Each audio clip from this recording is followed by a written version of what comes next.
तो आज हम छंद इसके बारे में चर्चा करेंगे। छंद, उसका अर्थ, उसका स्वरूप और प्रकार, इस पर हम आज चर्चा करने वाले हैं। तो छंद किसे कहा जाता है, ये सबसे महत्वपूर्ण प्रश्न है। अब छंद यानी क्या? तो छंद का अर्थ है वर्ण, मात्रा, लय, यति, गति और चरणार्थ संबंधी नियमों से युक्त रचना को छंद कहा जाता है। मैं फिर एक बार दोहरा रहा हूं। मात्रा, वर्ण, यति, गति, लय और चरणार्थ संबंधी नियम, इसे क्या कहा जाता है? छंद कहा जाता है। अब वर्ण, एक एक शब्द का हम अर्थ देखेंगे विस्तार से। वर्ण, अब वर्ण दो प्रकार के होते हैं, एक ह्रस्व वर्ण और दूसरे दीर्घ वर्ण। तो छंदों में वर्णों के अनुसार या मात्राओं के अनुसार गिनती की जाती है। तो ह्रस्व वर्ण यानी लघु वर्ण जिसे कहते हैं, दीर्घ वर्ण दीर्घ वर्ण होते हैं, अब उसे गुरु वर्ण भी कहा जाता है। अगला है मात्रा। वर्ण के उच्चारण में जो समय लगता है उसे क्या कहा जाता है? मात्रा। उदाहरण अ, इसके लिए कितना समय लग रहा है, इस पर गौर कीजिए। आ, इसके लिए कितना समय लग रहा है, इस पर गौर कीजिए। अ से थोड़ा सा ज्यादा समय हमें किसके उच्चारण में लग रहा है? आ के उच्चारण में लग रहा है। तो मात्रा की दृष्टि से अ क्या बन जाता है? लघु बन जाता है या ह्रस्व कहलाता है, और आ दीर्घ बन जाता है या उसे गुरु कहते हैं। अब तीसरी जो चीज है इसमें महत्वपूर्ण, अब लय, चरणों का अंतिम व्यंजन, चरणों का अंतिम व्यंजन और मात्रा की एकता को अर्थात तुक को लय कहते हैं। उदाहरण कबीर का एक दोहा ले लेते हैं। अब कबीर का, रहीम का या किसी की दोहे ले लीजिए। दोहों के अंत में जो तुकबंदी हम कहते हैं, वो तुकबंदी अगर एक जैसी हो तो वहां पर वो तुकांत रचना कहा जाता है।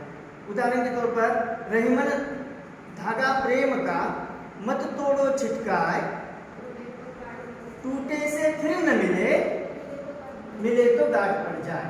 अब यहाँ पर यह जो है, पहली पंक्ति का यह और दूसरी पंक्ति का यह, इसे क्या कहा जाता है? लय कहा जाता है। और इसके बाद आता है गति। छंदों में मात्राओं अथवा वर्णों की निश्चित संख्या के अतिरिक्त, छंद में वर्ण और मात्रा इनके अतिरिक्त एक निश्चित गति होती है या वेग होता है। उस वेग को या इसी प्रवाह को गति कहते हैं। जैसे मैंने अभी एक उदाहरण दिया, यही दोहा लेंगे हम। रहीमन धागा प्रेम का मत तोड़ो छिटकाए, टूटे से फिर न मिले, मिली तो गांठ पड़ जाए। आप देख लीजिए, पहली पंक्ति में जो प्रवाह बना है, पहली पंक्ति में जो वेग बन रहा है, वही वेग हमें दूसरी पंक्ति में भी दिखाई देता है। तो इसे क्या कहा जाता है? गति। अब इसके बाद अगला शब्द आता है यति।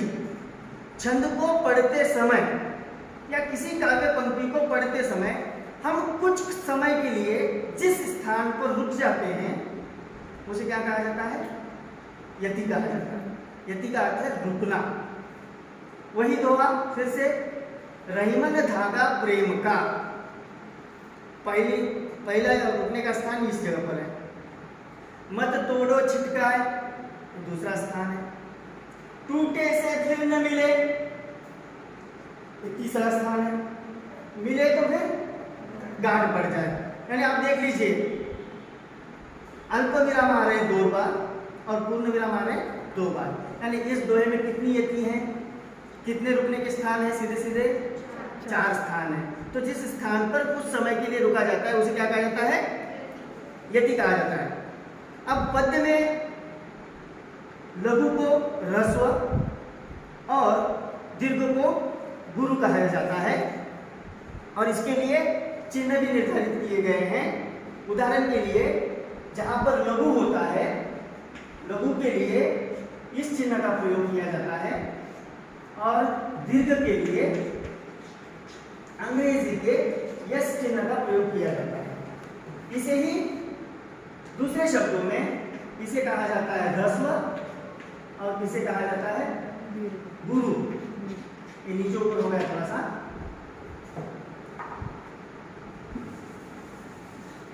इसे कहा जाता है गुरु और इसे कहा जाता है दीर्घ। समझ में आया? उदाहरण के लिए अ, ई, उ, री, ये संधि वर्ण क्या है? लघु वर्ण।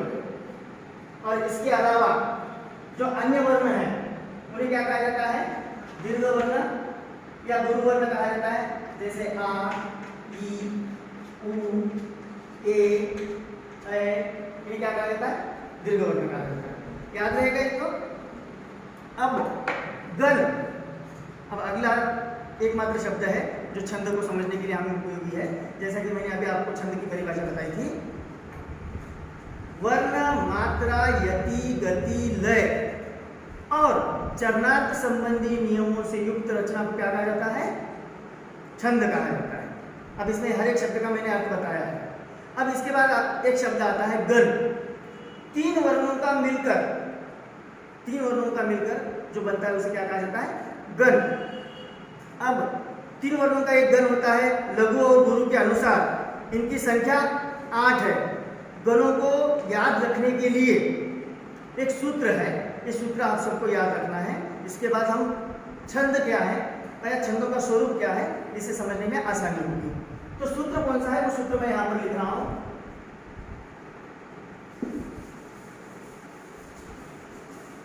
अब इस सूत्र आप सबको याद रखना है, मैं इसके आधार पर आपको बताता हूं।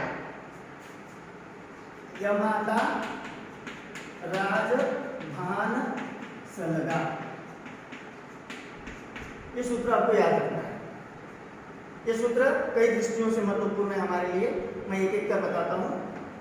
अब ये तीन वर्ण पहले ये जो आएंगे इसको क्या कहा जाता है? गण। समझ में आया? गण किसे कहा जाता है? अंग्रेजी गण नहीं, मैं इस गण की चर्चा कर रहा हूं। ठीक है? 1, 2, 3, इन तीन वर्णों से जो बनेगा उसे क्या कहा जाता है? गण। अब इस सूत्र को अगर याद रखने के बाद कुल गणों की संख्या कितनी बताई गई है? 8 बताई गई है। अब वो 8 गण कौन कौन से हैं हमें याद रखना है। अब इधर थोड़ा सा ध्यान दीजिए, इसके आगे पीछे ऊपर नीचे कोई मात्रा नहीं है, तो इसे हम कौन सा कहेंगे? लघु। लघु के लिए चिन्ह कौन सा है?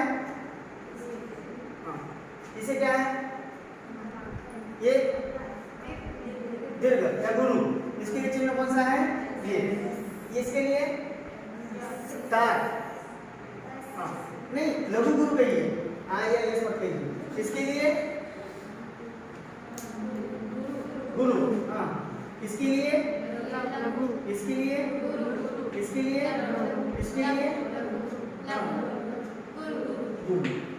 अब इसके आधार पर आपको गणों के नाम याद रखने हैं, गणों को समझना है। अब पहले जो बना यमाता, तो ये पहला कौन सा गण है? ये है य गण। इसको क्या कहा जाता है? य गण। अब इसके लक्षण कौन से हैं ध्यान रखो। पहला लघु, अंत में 2 गुरु। जैसे कैसे याद रखते हैं? पहला लघु, अंत में 2 गुरु। तो ये हुआ य गण का लक्षण। उसके बाद गण आता है मातारा। तीनों क्या है? तीनों क्या है? तीनों वर्ण गुरु। ये म गण का लक्षण हुआ। उसके बाद कौन सा है? त गण। इसके लक्षण कौन से हैं? गुरु गुरु लघु। र गण है ना? नहीं, त गण। हाँ, त गण का लक्षण क्या हुआ? प्रथम 2 गुरु, अंत में लघु। अब इसके बाद त के बाद कौन सा गण आएगा? तो इसका लक्षण कैसा आएगा? र गण का? हाँ, प्रथम और अंत, प्रथम और अंतिम वर्ण, प्रथम और अंतिम वर्ण गुरु और मध्य में लघु, मध्य में लघु। अब समझ में आ रहा है कैसे समझने हैं गण को आपको? इतने उदाहरण काफी है ना आपके लिए।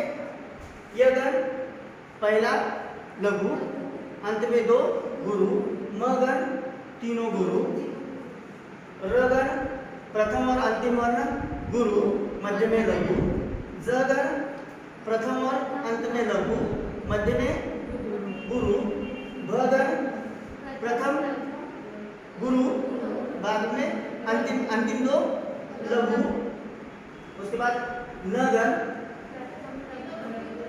क्या तीनों लघु, और उसके बाद स गण प्रथम दो लघु, अंत में गुरु। अब देखिए 1 2 3 4 5 6 7 8 स गण तक है। य गण, म गण, त गण, र गण, ज गण, धा गण, न गण और स गण। समझ में आया आपको? अब अगर परीक्षा में आपको वस्तुनिष्ठ प्रश्न के लिए पूछा जाए कि म गण का लक्षण बताइए, तो आपको क्या करना पड़ेगा? ये सूत्र अगर याद रखेंगे तो आपको बताते आएगा। अब इस प्रश्न का उत्तर कब दे सकेंगे? जब आपको ये सूत्र पता होगा। यह माता, मातारा, यानी मगन का क्या हुआ? तीनों गुरु। तगन ताराज, प्रथम दो गुरु, अंत में लघु। तो ये सूत्र आपको अगर याद रहेगा तो छंद शास्त्र समझने के लिए या छंदों का हिसाब रखने के लिए या छंद का स्वरूप समझने के लिए आपको आसानी होगी। तो कुछ टेक्निकल चीजें आपको याद रखनी होगी तकनीकी रूप से। पहले वर्ण किसे कहते हैं, मात्रा किसे कहते हैं, यति किसे, गति का अर्थ, लय का अर्थ, चरणार्थ संबंधी नियमों का अर्थ। इनमें से अगर कोई एक शब्द अगर आपको समझने में आया हो तो हम इसको फिर दोबारा दोहरा सकते हैं। समझ में आया? वर्ण किसे कहते हैं ये तो अच्छी तरह से जानते हैं आप। मात्रा से तात्पर्य क्या है? किसी वर्ण के उच्चारण में जो समय लगता है उसे मात्रा कहते हैं। और उसके बाद लय, लय इसका अर्थ मैंने बता दिया आपको। गति, जो प्रवाह होता है पढ़ते समय उसे क्या कहते हैं? गति कहते हैं। यति, पढ़ते समय जहां पर रुकते हैं, जैसे एक प्रसिद्ध कविता है, ऐ मेरे वतन के लोगों, ज्यादा समय के लिए नहीं है, फुल स्टॉप नहीं है, कुछ क्षण के लिए या बिल्कुल सिर्फ अनुमान कर सके इतने ही समय के लिए वहां पर रुका जाता है, ज्यादा समय के लिए नहीं रुका जाता। ऐ मेरे वतन के लोगों, जरा आंख में भर लो पानी, जो शहीद हुए हैं उनकी जरा याद करो कुर्बानी।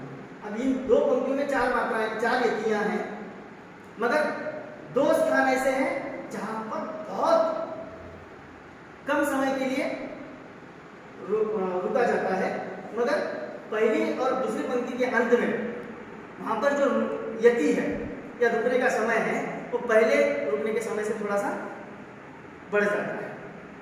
समझ? इसको क्या कहते हैं? यति कहते हैं। उसके बाद मैंने आपको बताया था तुकार संबंधी नियमों को। आप देखिए कोई भी पद्य तभी सुनने के लिए अच्छा लगता है जब पहली पंक्ति की आखिरी पंक्तियां और दूसरे पंक्ति की आखिरी पंक्तियां दोनों में क्या हो?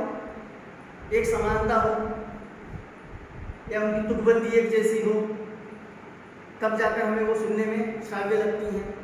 कविता आप देखिए कि गद्य की तुलना में पद्य हमें याद रखने के लिए आसान क्यों जाता है पता है आपको? क्योंकि गद्य में तुकबंदी नहीं होती और पद्य में तुकबंदी होती है, और इसीलिए हमें वो याद रखने के लिए क्या हो जाता है? आसान हो जाता है। आप देख लीजिए पुराना साहित्य उठा लीजिए, किसी भी संत का या किसी की महान कवि का, वहाँ पर आपको तुकबंदी जरूर मिलेगी। हालांकि आज़ादी के बाद खासतौर से हिंदी साहित्य में छायावादी काव्यधारा के साथ साथ बिना तुकार वाली कविताएं भी लिखी गई हैं या आज भी लिखी जा रही हैं, मगर इन कविताओं का जब तुलना हम तुकार वाली कविता से करते हैं तो हम देखते हैं कि तुकांत वाली कविता स्मरण रखने के लिए या बोलने के लिए आसान होती है, बजाय इसके कि अतुकांत कविता। समझ आया ना? इसमें कोई प्रश्न हो तो पूछ लो आप। ये हुआ छंद का अर्थ, मैंने आपको बता दिया परिभाषा। मात्रा, वर्ण, यति, गति, लय और तुकांत संबंधी नियमों को क्या कहा जाता है? छंद कहा जाता है। यही छंद की परिभाषा है। उसके बाद उसका स्वरूप ये बताया मैंने आपको कि छंद के सूत्र को याद रखने के लिए ये सूत्र आपको याद रखना है। 8 गण हैं, य गण, म गण, क गण, र गण, ज गण, भ गण, न गण और स गण। इन 8 गणों के लक्षण अलग अलग हैं और उनके लक्षण कैसे लिखे जाते हैं, उनके लक्षणों को कैसे याद रखा जाता है, इसका विवरण ये रहा। इसका विवरण ये है। और लघु के लिए चिन्ह कौन सा है? ये गुरु